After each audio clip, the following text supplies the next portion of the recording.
Welcome to the Back to Me podcast, where we help multicultural incoming freshman women and men manage their entire college experience throughout post-graduation to successfully transition into entrepreneurship and corporate workspaces as new hires. Back to me. Oh, I turned it around. I'm back to me. I finally figured it out. I'm back to me. So when you think you have nothing, back to me. I go back to me. Yeah, I'm back to me. Hello, everyone. It's your host, Yoli Tamu. As we continue to honor Suicide Prevention Month, licensed professional clinical counselor Alexander Dorsey returns to share practical insights on mental health, suicide prevention, and supporting college athletes. With 6 years in private practice, Alex discusses how to recognize warning signs of suicidal thoughts in yourself, your friends, and your loved ones, while introducing the Stanley Brown Safety Plan as a tool for staying safe during moments of crisis. We also explore how self-care, body awareness, and daily wellness practices can reduce the risk of suicidal ideation, offering guidance, encouragement, and a reminder that you are valuable, you are needed, and you are not alone. Enjoy. We're bringing back some of our amazing people that have made such an impact on this podcast, and one of them is Alex Dorsey. How you doing? I'm exhausted, but we're moving through. You are making it happen. You're with us. We're at the top of a school year, and you are squeezing us in. Thank you. Absolutely. Anytime. Appreciate you. This is like number 3 for you, right? That you've been with us? Yeah.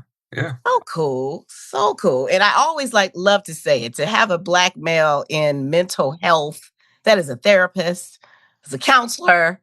It's amazing. So thank you for all that you're doing. Oh, absolutely. Absolutely. So now catch us up. So I know you still have your own private practice, but I believe you're doing some other things. So what's going on? Yeah. So I think last time we talked was about 3 years ago. So now I'm 6 years in private practice, still focusing on working with Black males, adolescents, and adults. That's going well. Working with a lot of great folks. Kind of found a niche with athletes, which has been really cool. So Interesting. Yeah. So that's been, like you said, interesting to say the least. Wow. They come to you? They're interested in talking to you? Yeah, so high school students, high-performing D1 athletes, a lot of the time, a couple like actual professional players at different levels have been coming through. So it's been a really, really good way to learn about the sports world and mental health from a sports perspective. Wow, that is powerful to hear that they're coming to you. They're seeking out mental health. Yeah. So aside from that, I think last time I was actually doing like a lot more individual treatment as a therapist. Now I actually work as the assistant director for a hospital program in the West Los Angeles area. So just more on the management side, which is really fun. My goodness. Things.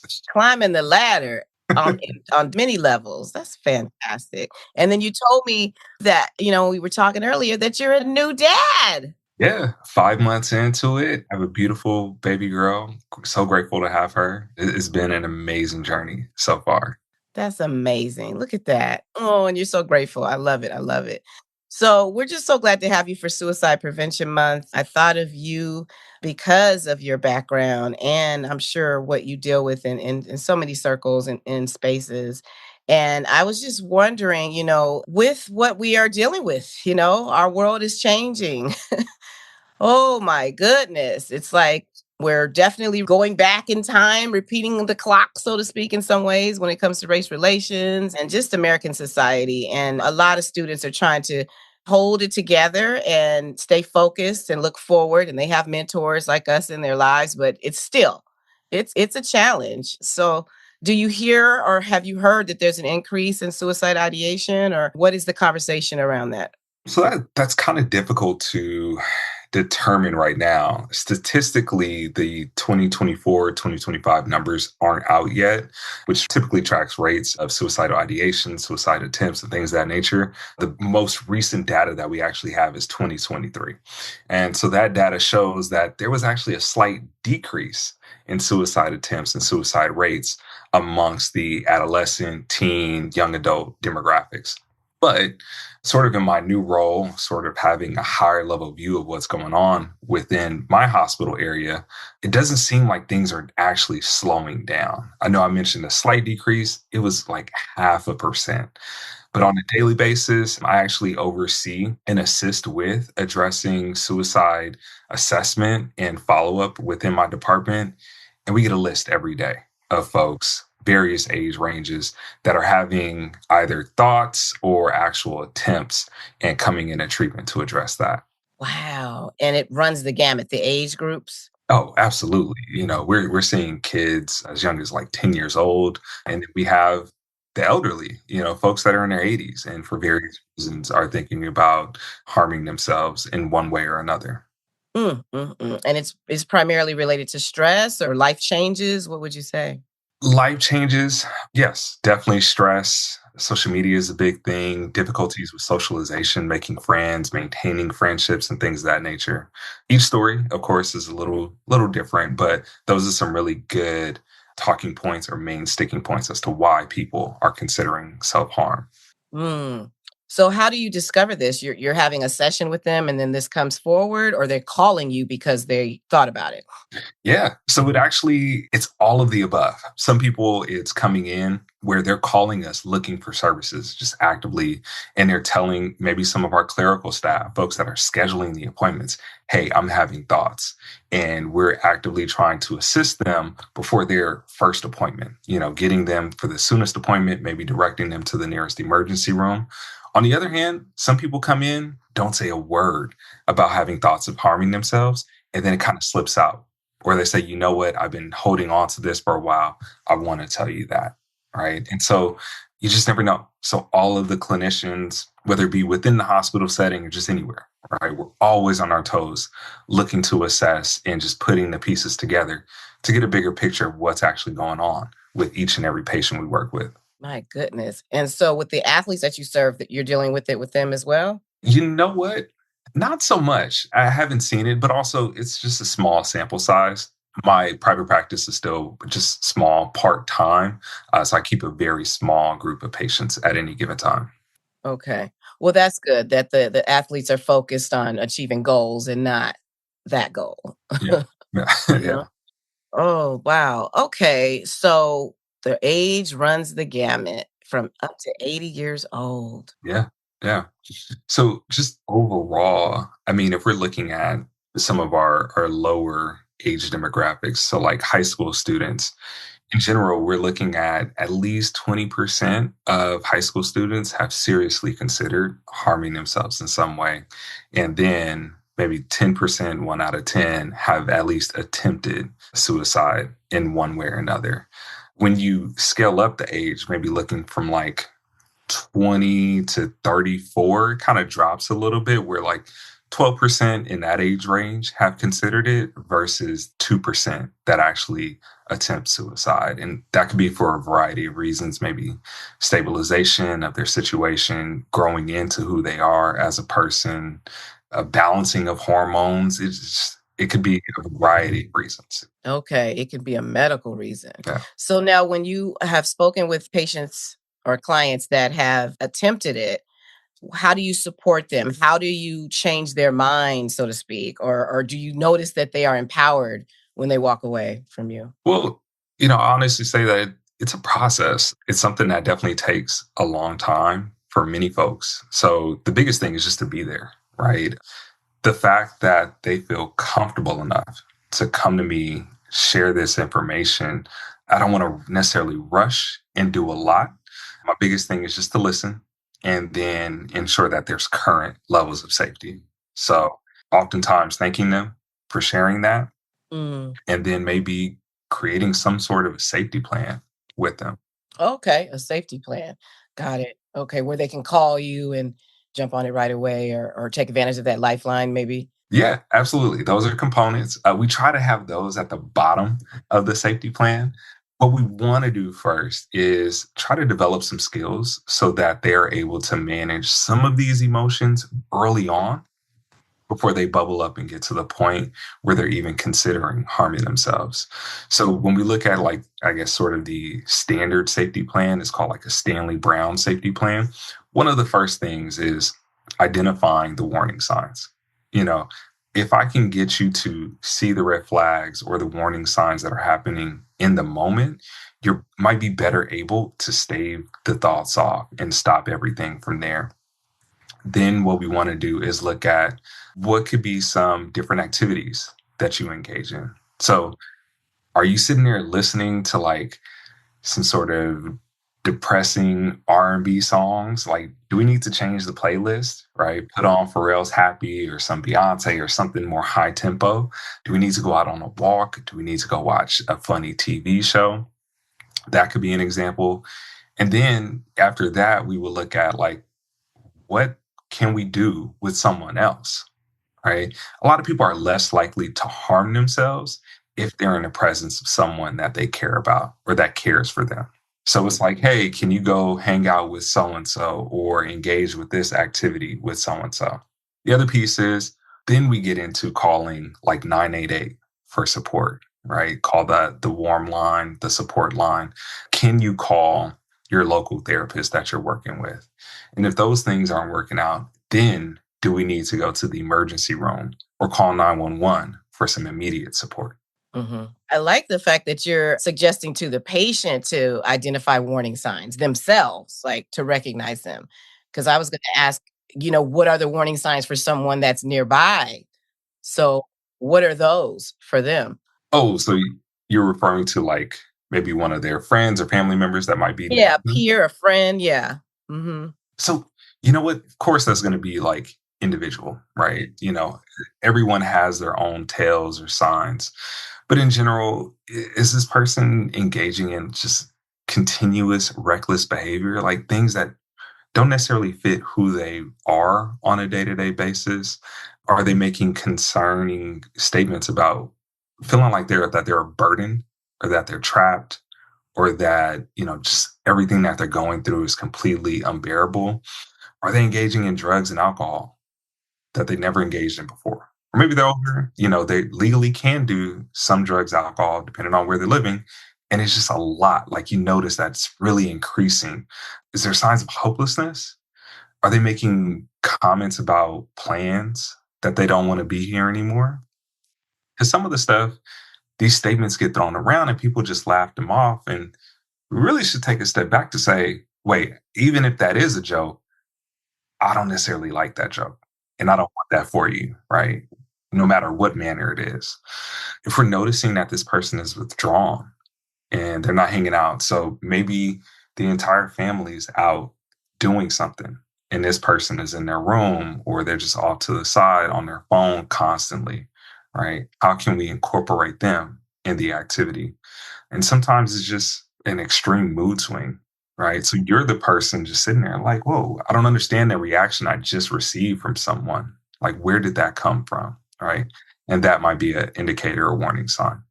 Mm, that's good when they just change their behavior instantly. And when you talk about drugs and alcohol, of course, that comes up. And when you're new to college, you're trying to go to the party. So lots of drugs and alcohol probably happen for a lot of folks. Hmm. But to determine them, like you said, it's an increase Right. sorts that is different. Okay. Yeah. And is this the person that constantly has to do them, right? No matter what, like they just need that in order to have a good time or to chill, or they say, you know what, I need to smoke before I go to sleep. That's the only thing that gets me able to like calm down. That might be a really concerning sign. I'm glad you're talking about this because it is popular to have the edibles. Hmm. It is it is very popular to just, relax and think about the health benefits of CBD, all these conversations around it. So, how do you address something that is now legal? You know what I'm saying? It's like you drink wine, that's legal. Now we're dealing with CBD and all these things are legal. So how do you address it in a way where they recognize it as a crutch almost? That's a tough piece, right? Because it's for them to recognize it, right? And some of that, you need a good amount of social capital, a level of engagement history with this person to even bring those things up. A lot of times, programs like AA, Narcotics Anonymous, and things of that nature might be useful, but it's a thing. And most of the time, by the time they come to my office, a lot of those things have been brought up by their family before. The biggest thing is that, like you said, these are regular things that are happening. A lot of people are doing them. They've been socialized to just be a normal piece. But just acknowledging that you need this outside support to help you calm down internally, it's a lot. And that's telling. And, sometimes it's just something that people don't want to acknowledge, at all. This is good. Very good. Okay, so you have a safety plan and they're customized to the people that you speak to. Everybody's plan is different. Hmm. Hmm. Okay. So for our listeners, but we deal with the incoming freshmen, new to campus, new to the experience of college, as well as the postgraduate heading out into the workforce. Is there a general safety plan just for health purposes, for mental strength? You know what? One of the realest things that I've noticed, in my own experience in college, classmates that I've had and folks that I've worked with since, please be very careful what you put in your body. And so a lot of these things have been, again, normalized. Our bodies are not fully developed until we're like 25, 26. So just imagine you're putting in these external chemicals that, for various reasons, can cause some lifelong issues. Some of these drugs that people engage in, kind of unlock a box to a mental illness that was not expected. People having hallucinations and things of that nature while engaging in substances. It's real, it's not just something that you see in movies or TV shows. So again, be careful, right? And a lot of these substances can take those thoughts of suicide that were manageable and grow them into a huge thing. And now it's uncontrollable and you need additional support to manage them. And I'm glad you said be careful what you put in your body because we can also have a conversation about sexual experimentation as well. You know what I mean? It's like, some people also feel the need to do that to de-stress and all of that and how that affects you as well. Right. And if it's not a sincere relationship and that person used you in some capacity, then that takes you down as well. Right. Absolutely. So yes, have fun, but do it responsibly. Jeez. Jeez. All right. Well, this has been powerful. And I'm glad to know that the lifeline still exists 988. I think for a minute we thought it was going away, but it still exists. You know what they did, the current administration, they ended the trans hotline, but 988 is still a national thing. There are typically call centers around the US that will take those calls. If needed, they're transferred to like your local police department. And unfortunately, the response from various police departments, it's not standardized yet. I've experienced a couple good situations with them in Los Angeles where they do have trained mental health professionals that come out with the officers, and the officers are aware while taking the call, like, hey, this is a mental health thing. Let's try to restrain ourselves and come at this from a more compassionate state. Okay. Okay. So 988 is still available. Hmm. Okay. Well, this has been great. My goodness. Congratulations to you I and your appreciate it. Thank family. you. That is beautiful. So now we always wrap up with these final words of encouragement. And I'm just thinking about that listener, that's just embarking on this new year, just new challenges. And they may even be dealing with perfectionism. Their grades are everything. They have to succeed or else, because of family dynamics and things like that. A lot of academic pressure comes with that. Mhm. So as we enter this school year, do you have words of advice for that student? As always, I'll close off with being curious. One of my favorite things, no matter what situation you're in, be curious. Why is your friend experiencing these thoughts? SI. Why is your friend engaging in the use of alcohol all the time? Or vice versa. Why are you always leaning on these things to support you? What kind of led you down that route? Why am I having such anxiety about my academic performance? What are these invisible rules that my family put on me that I need to stand up to? And actually, do I even agree with them? Right? So again, always be curious. Don't necessarily take everything at face value because that allows us to grow and for our experience to improve. Fantastic. Well, I love the fact that it's step by step and your approach is gentle and you really take the time to let them unfold and share. So that's great. That's fantastic. Yeah, Yeah. absolutely. So now if they wanted to find you, where would you like to send them to a website or maybe IG? Where would you like? Yeah, so there's a couple different places. You can find me on all social media, Alex Dorsey, LPCC. So that's Instagram, Facebook. I think I have a X account. I have a Threads account, so I'm on there. I don't necessarily post all the time just for various reasons, super busy, but I'm always available. You can also reach me at alexdorsey@gmail.com. If you ever have any questions, if I can support you or lead you in the right direction, I definitely will. Fantastic. Well, thank you. Thank you as always for saying yes and taking some time, busy dad. Appreciate you. Anytime. And again, seriously, next time, just send me an email. I'm here. Oh, you are the best. Okay. Well, you have a great weekend. Thank you so much for this. And I'll be in touch with you real soon. You Thank take you care. so much. Okay. Bye-bye. Thank you for joining us. If you're feeling overwhelmed and need to speak to someone right away, be sure to call or text 988, the Suicide and Crisis Lifeline, for immediate assistance. For more information about other episodes, remember to subscribe to the Back to Me podcast, College and Beyond. I'm your host, Yoli Tamu. Leave a review at the end of this podcast, and if you would like to learn more about other special events, join our community on our YouTube channel at the Back to Me podcast, or simply text Back to Me to 833-206-4565. Until next time, be well. Back to me.